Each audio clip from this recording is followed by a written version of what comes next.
Hey guys, welcome to another video of Totally Katika. I'm Katika. Don't forget to like, comment, and subscribe. So I'll get my hair done today. I'm going to have some hair talk with another lady about parenting.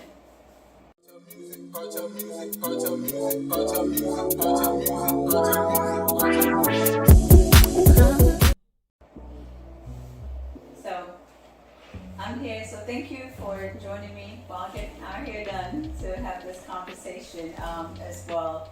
I have here my lovely guest, Esther. Can you say hi to everyone? Hi, thank you for having me. Oh, you're so welcome. So just tell us a little bit about yourself, like, your status, how many kids you have, if you're a parent, grandparent, that type of thing. Just a little intro so we can know a little bit about you. Yes, I am. Been married 48 years, have 4 children, 11 grands, and 1 great-grand. Awesome. That is awesome. All right, so you are a grandmother, great-grandmother as well? Yes. Correct? All right, awesome.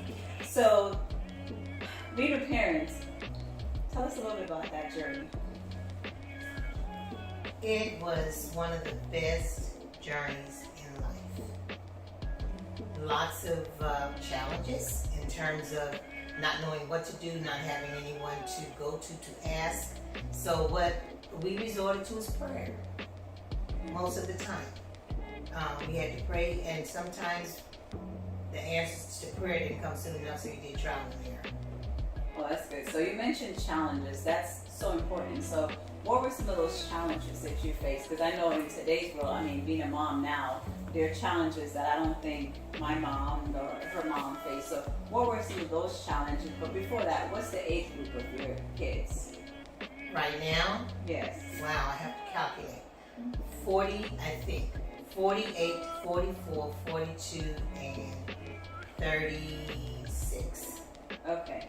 So they're in their 40s and 30s. So what were some of the challenges that you faced as a parent back then when you raising those children? Well, one of the fondest back that I can remember is a couple of them feeling like I should not have had children after them because they wanted all the attention, they wanted it all. Okay. And they verbalized it to me and to the younger siblings. Basically saying, Mom should never have had you, she should have stopped it. How did that make you feel? It was hilarious. Okay. So what were some other challenges, like as far as what was going on during that time, those years, or, as far as like sometimes now we look at it, like for us, we know we have social media, which is a challenge for our kids and just how they're exposed to so many things. What are some of the challenges that were happening at that time when your kids were younger?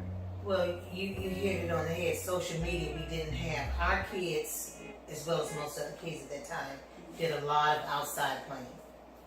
And so the hardest challenge for us was keeping up with them. Okay. So what we had to do to make sure we kept up with them, we had to get to know parents, we had to get to know friends, and we had to do that intimately. Okay. In other words, spend time with their parents, spend time with their friends, invite them over. Right. Because once you develop that type of relationship, you can feel more comfortable in the sense that if your kid went out and was doing something that you didn't necessarily care for, that parent or even that friend might have come back and tell you or either discourage your child from doing the wrong thing. Absolutely. That's a great point, yes. A lot of kids nowadays, I don't even know if they know what outdoor is or to play certain games outside, so that's a really, really good point. So when you think about that, you do have grandchildren as well, right? So you can see the difference. What are some of the impacts that if you're looking at then when you raise your children versus the grandkids now, what are some of the long-term impact you think that may have on the kids? On the grandchildren? The grandchildren, and you can refer back to how, impact the children as well. Well, let me tell you, the way we did it and were able to do it, I say we're able to because you didn't have to compete with social media. We didn't have to compete with cell phones. And right now, if you tried to take a cell phone from my children or the grandchildren, I think it would be World War III. Yeah. Because it's so ingrained in their lives right now. So even the younger ones, as young as a year or 2 years old, they learn to use these smart devices, and it's their life. I agree. And I've even, when I have the grands over, I try to, whenever possible, to get them to the park. Just simple, free activity outside in the sun. And when I do get them there, they totally enjoy it. And I wish parents had the time to do more of it, but it's hard nowadays. That is very true. And you mentioned having the grands and them just taking them to the park. What is your goal, or what are some of the hopes in you having them and spending time with them? I want them to know that they have a place to come where they're not going to be disciplined, but they will be watched over for protection. Mm-hmm. And where they feel free to get to know each other more, and get closer to each other and help each other to work out, little conflicts in this journey called life. Absolutely. All right, that's a good point. So when you think about some of those challenges that we talked about, let's talk about some of those mistakes that you probably felt like, oh man, I made a big boo-boo. I probably shouldn't have done that. Can you think of anything that you did as a parent that you're like, man, I probably could have done that differently? One major one. When I had my oldest daughter, I was in college, and my birth family all kept saying, oh, you need to bring her home. You can't study and raise a baby all at the same time. Well, initially I said, no, you don't tell me what I can't do. Right. But then I gave into it. It was a lot of pressure from everybody, from my mom all the way down to the brother that was next to me. And in letting her move back with him, she was about 5-6 months. Okay. She essentially stayed with him pretty much until she was almost 4. Mm-hmm. And we lost a lot of precious bonding time, getting to know your time. Even to this day, at age 48, and I'm 68, there is a chasm, if you will, that we can only get so close. I know we love each other, but I believe those years helped to create this little divide that'll always be there. Yes. That's a good one.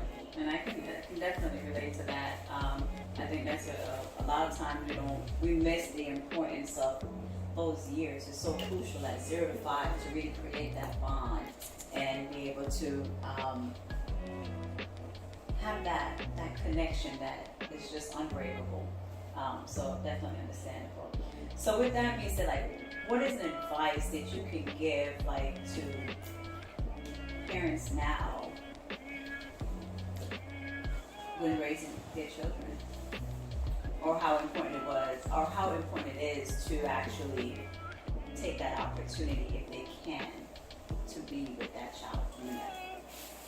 The advice I would give is spend time with them, spend time with them, lay in the bed with them, go outside and play with them, ride bicycles together. You got to build the family within the family. You got to have community even within the family, and then it can spread out, because as you spend time, you equip that child with so much knowledge, and you learn so much, because times change, and parents need to be able to keep up with, so they can know the rhythm of the times, to know where their children are and understand what they may be going through. We have to stay educated so we can talk to them, maybe perhaps talk them out of what could be a bad issue, or understand and then elaborate and build upon what we're learning from them. But you gotta get them outside. Take these devices away from the dining room table at least a couple days a week for some hours, and just have us time. Agreed. That is key. I mean, in today's world, I know just how they can just get sucked in, and we can lose our kids, and social media and everything else is guiding them and trying to raise them. So that's a really good point. So when we think about our children, right, our goal for them, what are some of the goals? We all have goals or dreams that we would like to see our children achieve at some point. what would be some of the goals for your grandkids and these great grands? The same goals that I had for my children: Jesus first, salvation first. Okay. And if it's something they want to do that I feel will keep them from that, I'm going to pray like the Dickens that they're kept from what they want to do. Case in point, one of my sons, he was definitely pro football material, and I never shared with him about my praying until a couple years ago. But he was so wild, he and his friends, and he talked about making it to pros and what all he was going to do, which was like God forbid and stuff. Right. And so I just began to pray. I didn't say anything to him. And when he did not make it, I said, well, God, I guess as you're saying, he was going to mess his life up, so thank you for answering prayer. And years later, after I told my son that I had prayed that if he made it and was going to lose his soul, God don't let him make it, and you didn't make it, I just assumed that God was going to make sure your soul was preserved. And his response to me was, why couldn't you pray something different? Wow. Now that was deep and profound what he said. But as his mom and seeing what I saw and being new to the faith myself, I just saw self-destruction with him. And all I knew to do was to take it to God in prayer. I think if I had said something to him and his friends, he would have distanced the relationship that we had. And I didn't want to do that. And so, getting back to your original question, I want them to do whatever they want to try to do, as long as it doesn't threaten their salvation. So that in itself encompasses a lot, because that means I'm not going to try to do anything criminal. I'm not going to do anything to hurt anybody. Right. I'm going to try to love, but I still want to fulfill what purpose is in me and my potential. So that was really deep, and I really like that. And that's the honesty, the transparency, because it shows as parents, even when we pray, we can actually change those prayers, right? And it's an opportunity for us to learn and grow and know that our kids can still fulfill their purpose and their destiny and their dreams. We just have to do our best to protect them at that time. So I think that is great. Just lessons, what you would have done differently. That's a good one of the questions I was just thinking about as you were speaking, but you answered that. And I think just overall, as parents, we want the best for our children. And it's not easy being a parent or being an adult as well. So what are some of the challenges? Thinking about like some of the things that your mom did, right? Did you use any of those, whether it was discipline or just lessons that she taught you? Did you use any of those with your kids? And did you think it was successful? I did, and I'd say yes, successful, because they're all still alive. Okay. And did not destroy each other. Okay. For instance, the youngest boy was jealous of the youngest girl because he, like the other two before him, felt no one else should come after him. Okay. And it's 5 years in between, so whenever she would see him as a baby, she would see him playing with his toys. Right. She wanted to play too when she got old enough to realize what was happening. And the only thing he could think to do is just to throw her, push her away, push her out of the way. And he'd call her stupid and all kinds of stuff because she was messing with his environment. Right. And he loves it to death today, but I would have to stop him there and then, Right. explain the situation, and he couldn't play with his toys until he made an apology. But now you can't separate them today. He doesn't feel that way today about her. It's nothing but love. Another thing I used to do is if I caught them fighting or saying harsh things to each other, they would have to apologize and they would have to hug each other. And they didn't like that. But I knew that in time, if they embraced, all of that other ill feeling would melt away and they would come back to the basics of we're family. So another thing, a couple of lessons my mom taught me, but one in particular when we used to fight so much. She took us in the kitchen and showed us an example, and I don't know if the youngest girl remembers, but she said if you fight so much you can destroy each other to the point that you'll never see each other again. Right. It's called murder, is what she said. She said so, but if you think you can undo it, then show me how you undo what I'm going to show you. So she took this egg and she said, crack the egg. Right. So we cracked the egg. She said, no, put it back together. Make sure everything goes back in. Wow. I don't care how hard it was, we couldn't make that happen.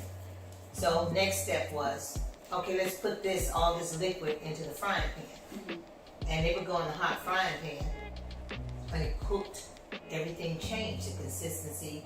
And so then she said, we don't want it cooked. Put it back how it was in the liquid form. So easy fix, right? You get some water and it becomes liquid, stir it and smush it up everything, but it never got back to where it was.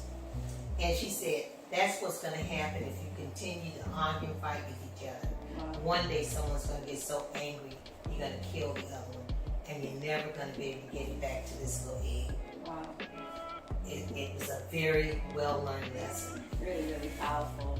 I mean, yeah, that's amazing. And I don't really think we spend enough time to do that, right? Mm-hmm. One of the things that you said, that stood out to me, to love on each other, hug on each other, apologize to each other. I really don't think we do that enough, not just to our siblings, but to our kids and to each other. So I think that is amazing. So with that being said, just to kind of wrap it up so I could go sit on the dry, finish my hair, and you can finish your hair as well. What is maybe one or two advice, maybe three, that you would like to share with parents today that you think will benefit them with the struggles and the different challenges that we're facing, because you know what it's like from then to now? What is something you would like to share? Everything goes back to God. Spend time teaching your children about God. Spend time going with them to a particular place of fellowship, so they can see and learn from others who are of like mind. If you do nothing else in life and get that right, you're going to be all right. Okay? The next thing is, again, time with each other. How can I learn to be around others and function around others if I don't know how to function in my little nucleus? Sure. Got to learn how to work issues out within my nucleus, family nucleus. And then once I get out there, I'm going to do okay, because I've been taught analytical processes. I've been taught how to talk. I've been taught how to listen. I've been taught how to pay attention. And then, just enjoy something, vacationing, get away. Yeah, that's important. Yeah, those are three things.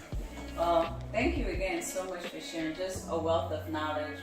Definitely will bring you back when we do have our panel. And, just to sum it up, the key, some of the things that you've mentioned, just really loving on each other, spending time together. Time is something that we cannot get back. So enjoy that moment, enjoy that time, love on yourself, and love on your babies. We'll see you next time. Don't forget, comment, subscribe,